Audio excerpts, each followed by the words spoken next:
mga kababayan, puntahan po muna natin, no? Kung ano daw po ba ang nasabi, no? O ang pakiramdam ng dating Pangulong Duterte pagkatapos po, mga bossing, nung confirmation of charges nung first day ni dating Pangulo. Since nandyan po si Sal Panelo, sorry, nadodoble kasi dito malagkit to yung lalamunan ko dahil doon sa kape, mga kababayan, kaya medyo dumodoble. Ano daw po ba ang naging pakiramdam ng dating Pangulo doon po sa first day ng confirmation of charges niya? We're getting down to the nitty-gritty. Grabe ang sabi dito, masaya daw ho, mga bossing.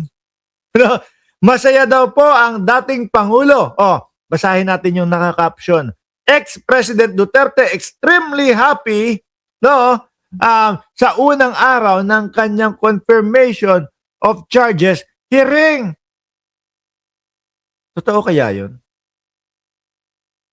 Kasi pinanood ko, halos wala na nga, halos durog na ho yung kampo ng dating Pangulong Duterte, mga bossing Naikumpara pa yata kay Hitler ang dating Pangulong Duterte Di ba? Sige, pero pakinggan natin si Kaufman, mga boss. Kung ano yung sasabihin niya at kung paano nasabi na masaya daw ho ang dating Pangulong Duterte. Banat Boy! Morning. What was the first day of the hearing? Well, the first day of the hearing was opening speeches, so everyone said what they had to say. Today, we're getting down to the nitty-gritty, examining the evidence. The defense won't be speaking today, it'll be totally prosecution. In the afternoon, I think the victims will start making their presentation, and we will start on Thursday, because at the present moment in time, the schedule... Paano magiging masaya yan? Puro politika ang ano mo, ang dalihan mo. Diba? Paano ho magiging masaya yan, mga kababayan? Kung hindi naman nirerektan nila nasagutin. Talagang matutuloy at matutuloy ho yan, mga boss Chipamo, sir. Sabi nga nung isang, sabi nga ho nung isa doon na attorney, naikumpara pa yata kay Hitler ang dating Pangulong Duterte. Di ba? Ako sa nakikita ko po na estilo, kung paano po ipagtanggol nitong si Kaufman ang dating Pangulo,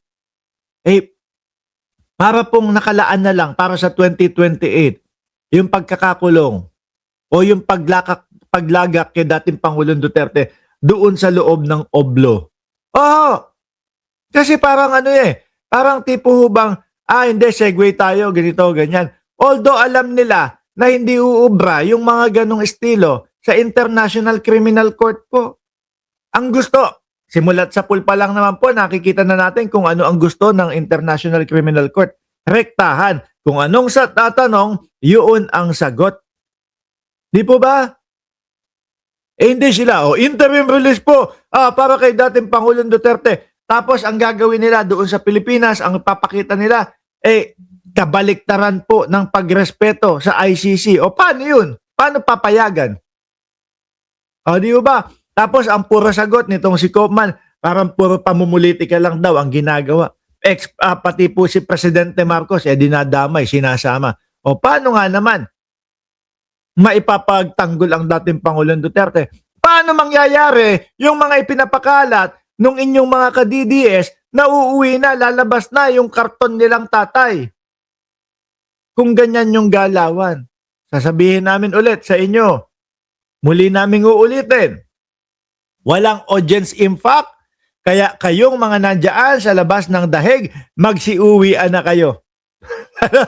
Hindi uubra yung, madaming tao dito sa labas ng ICC, madaming audience si dating Pangulong Duterte, palayain nyo na yan. Di uubra yun.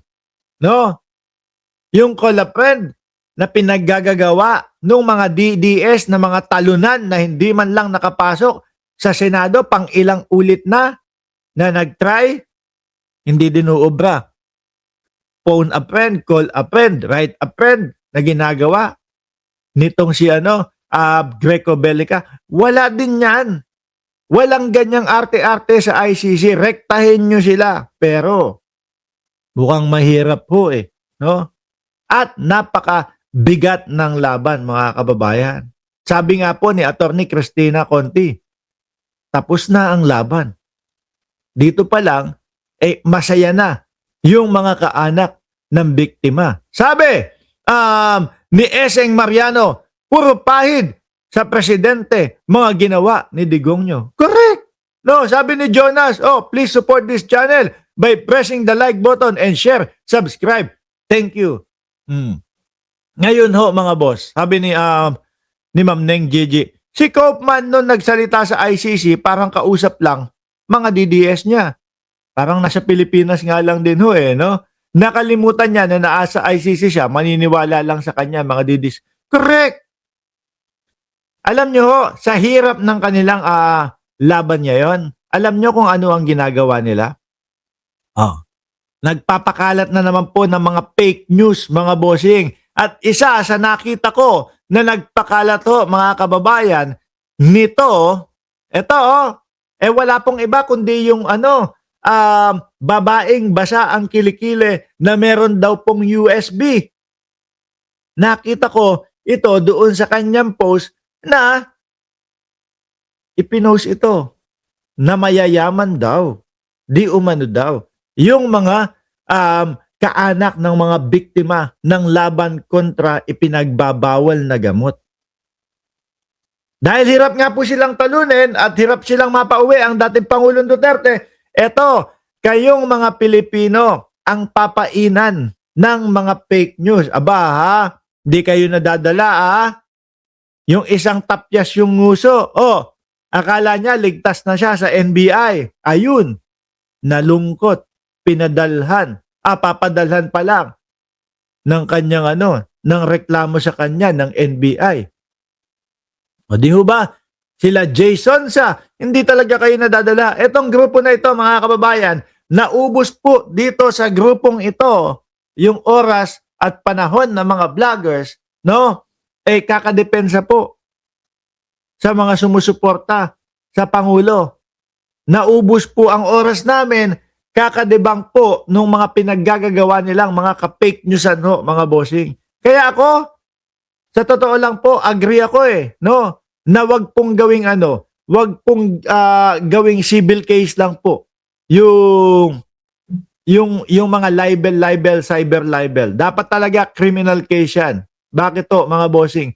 Kasi sasadyain lang po, lalo na po nung mga mapepera at mga mayayaman mga boss. Di ba? No. Sige, madami naman akong pambayad dyan. Danyos, magkano hihingi sa akin yan? 1 milyon! Okay na yan. Sige, bigay ko 1 milyon. Fake newsan ko ng fake newsan. Sirain ko ang reputasyon ng taong ito.